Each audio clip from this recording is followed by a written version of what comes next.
He was the most feared outlaw until he met the preacher. The man's face was a roadmap of sun and sorrow. His eyes were fixed on the figure standing 100 paces away, a silhouette shimmering in the high noon heat as dust devils danced between them like restless spirits. He spoke, his voice a low, gravelly prayer not meant for the heavens, but for the damned.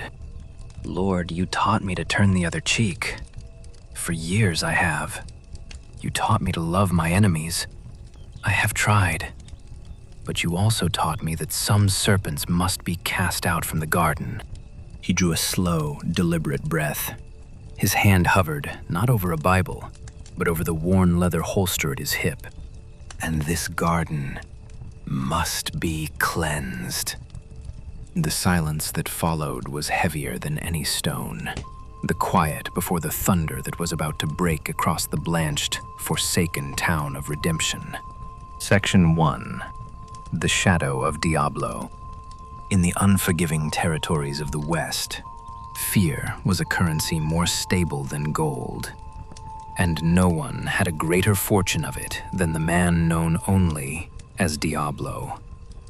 His real name was long gone, swallowed by the dust and replaced by a title whispered from dusty boomtowns to lonely campfires. Diablo wasn't just an outlaw. He was a force of nature, a plague that bled a town dry not just of its wealth, but of its hope. His arrival in the small, struggling town of Redemption wasn't announced by trumpets, but by the sudden, suffocating silence that fell over the main street. Men who'd been laughing over cheap whiskey went quiet. Women pulled their children inside, their faces pale. Even the blacksmith's hammer, the very heartbeat of the town, fell silent. Diablo rode at the head of a dozen men, each as grim as the rocky mesas around them. But all eyes were on him.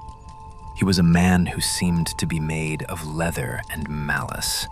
He didn't ride his horse so much as merge with it, a dark centaur born of the wilderness. A long, black duster clung to his frame, and beneath the wide brim of his hat, his face was a mask of cold indifference. The only color on him was the glint of the pearl handle on his colt, a beautiful, deadly thing rumored to have a skull inlaid in the ivory, a marker for every man he'd put in the ground. Diablo's rule was simple. He didn't just rob, he subjugated. His first stop in Redemption was the sheriff's office. The sheriff, a man named Abernathy, had held the post for 20 years. He was more used to breaking up drunken brawls than facing down true evil, but he met him on the boardwalk. Abernathy wasn't a coward, but looking into Diablo's eyes as empty and merciless as a winter sky, he felt the cold hand of his own mortality. "This is a peaceful town," Abernathy said, his voice straining to stay steady. "We don't want any trouble here." Diablo swung down from his horse, his spurs chiming a deathly little tune. He was taller than Abernathy, leaner, and moved with the predatory grace of a wolf. He didn't answer. Instead, he reached out, plucked the tin star from Abernathy's chest, and examined it with mock curiosity. Then, with a flick of his wrist, he pinned it back on, upside down. The universal sign of a town under outlaw control. "It is a peaceful town," Diablo finally said, his voice a low rasp, like rocks grinding together. "My peace." He smiled, a chilling sight with no warmth in it. "And my peace has a price." The price was what he called the coronation tax. Every business was to pay a quarter of its earnings, every family a portion of its food. It wasn't about the money. It was about the humiliation.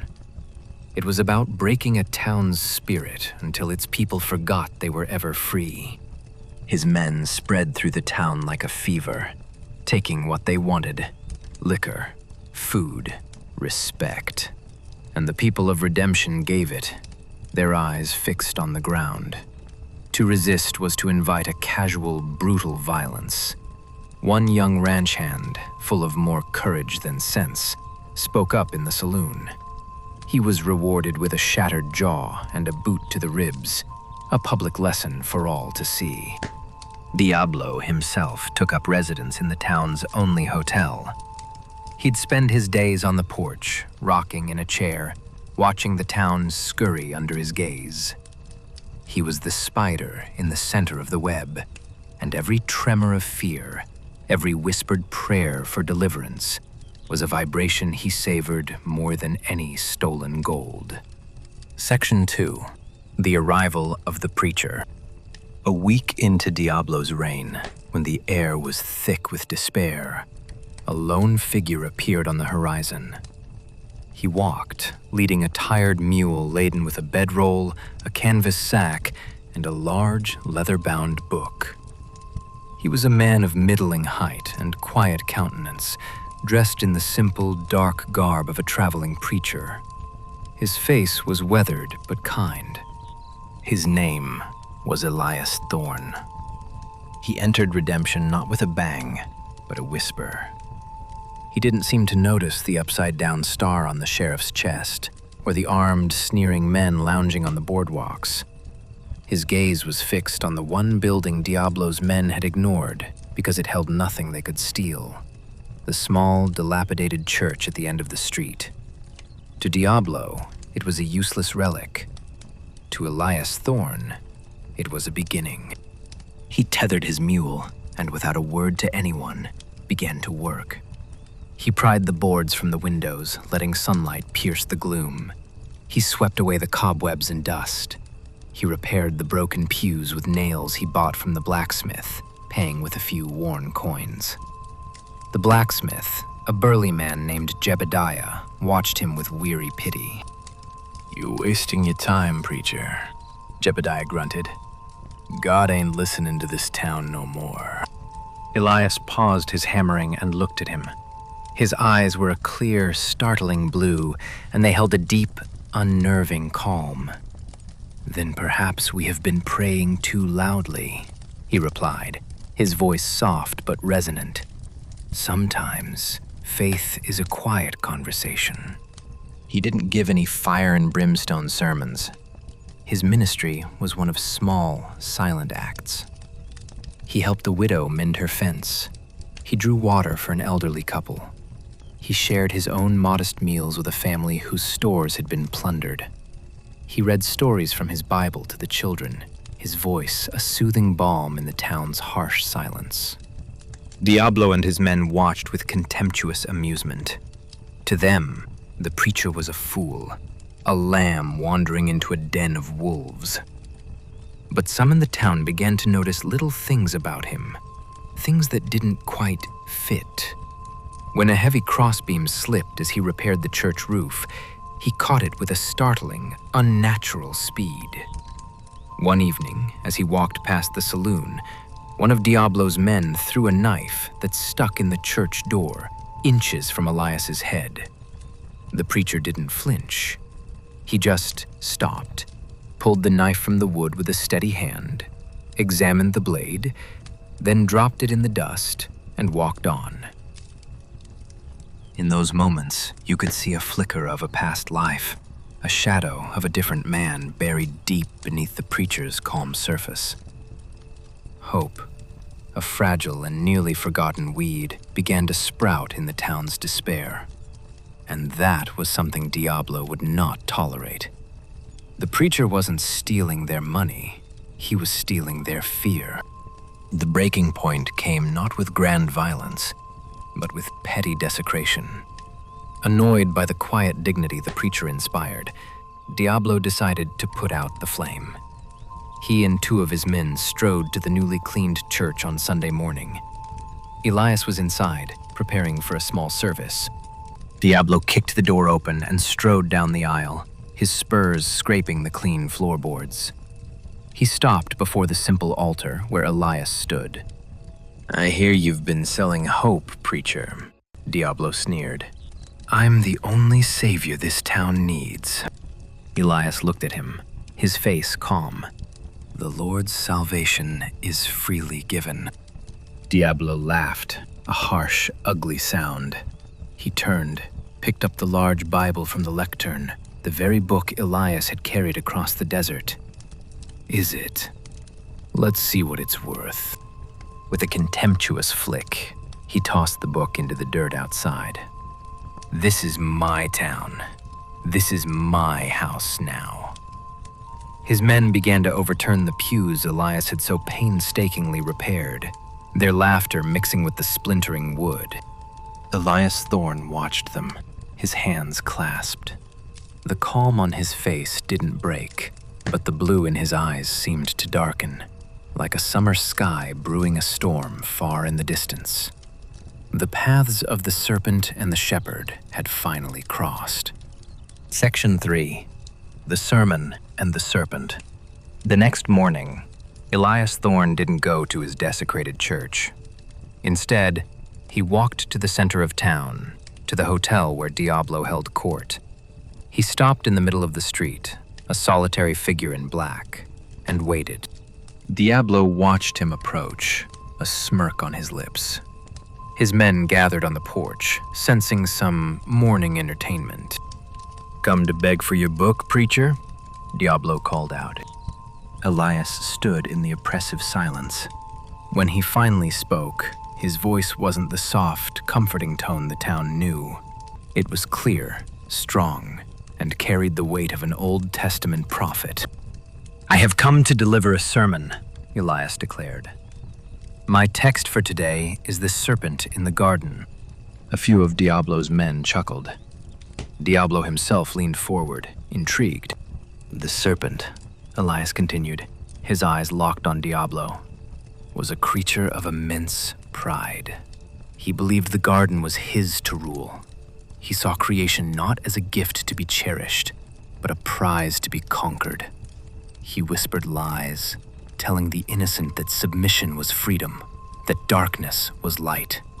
He taught them to fear, because fear was the only language he knew." The smirk on Diablo's face began to fade. This wasn't a plea. It was a challenge. The serpent grew fat on this fear. Elias's voice grew colder. He coiled himself around the heart of the garden, squeezing the life from it, believing his power was absolute. But he forgot one thing. The garden does not belong to the serpent, and the Creator does not suffer a snake in his house forever. Elias fell silent. The air crackled. He had held a mirror up to Diablo, and the outlaw didn't like the reflection. He'd reduced him to a common snake in the dust. Diablo stood up slowly, his face a mask of cold fury. "That's a nice story, preacher," he said, his voice dangerously low. "But in this town, I am the creator, and I am the destroyer." He drew his pearl-handled Colt, the motion fluid. He didn't aim at Elias. He fired at the general store sign across the street, splintering the wood. "Your god might have a plan," Diablo snarled, "but my plan has a faster trigger. Get out of my town. There won't be a second warning."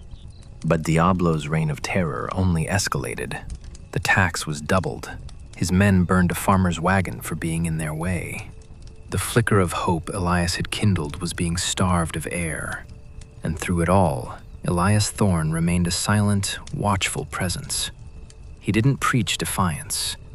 He preached endurance. The truth, the great and terrible twist, came from an old, one-eyed outlaw in Diablo's own gang named Silas. The gang was in the saloon, drinking, mocking the preacher. Diablo wasn't laughing. "He's just a man," he said, more to himself than anyone. "A man with a book." That's when Silas spoke up, his voice a dry whisper. "He ain't just a man, boss." Diablo turned his cold gaze on him. "What are you talking about, old man?" Silas swallowed, a deep fear in his one good eye. "I seen him. The way he moves, the way he watches. Took me a while. The face is older, but it's him. Him who? Diablo demanded. Silas leaned in. Years ago, there was a gunslinger, a legend. They called him the Seraph, because they said when he drew, it was like the whisper of an angel's wing, and then you were on your way to heaven or hell. They say he cleaned out Cinder Creek, took on the whole Walton gang by himself. 12 guns. Didn't get a scratch. Diablo stared, a cold dread mixing with disbelief. Silas's voice trembled. But something happened. The last job, it went bad. A stray bullet. A kid. He put down his guns that day, said the angel's wing was stained with innocent blood.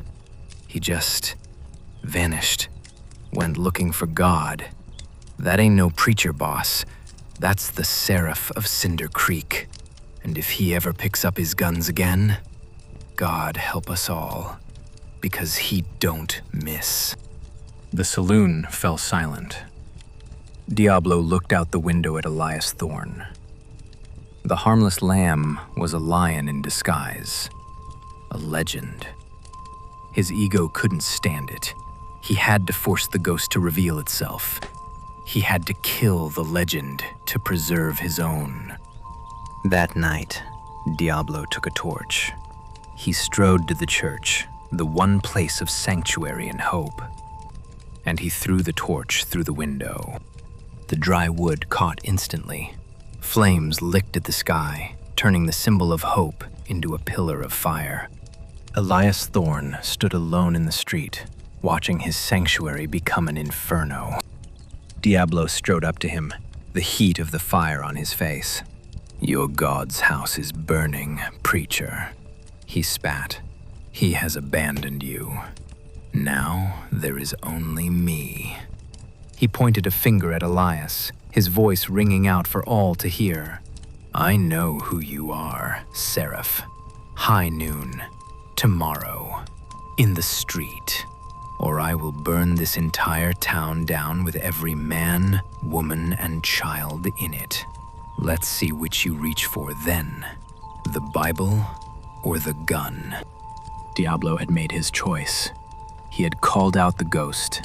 He had set fire to the temple. He had given Elias Thorne no other path. The preacher's penance was over. The Seraph's redemption was about to begin. Section 4. The Righteous Fury. The sun rose on a town holding its breath. The smell of ash and fear hung heavy in the air. The fire had burned away more than just the church. It had burned away the last of the quiet preacher, Elias Thorne. As the town clock began its climb towards noon, a different man emerged. He still wore simple black, but his shoulders were straight, his face a mask of chilling serenity. He was no longer just a man of God. He was an instrument of his wrath.